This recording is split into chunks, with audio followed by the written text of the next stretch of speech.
hear the drums echoing tonight, and she hears only whispers of some quiet conversation.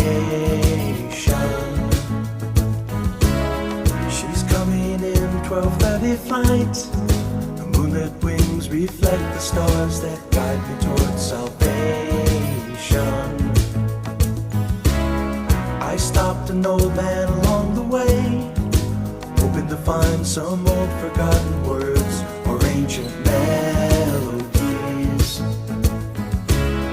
He turned to me as if to say, "Hurry boy, it's waiting there for you."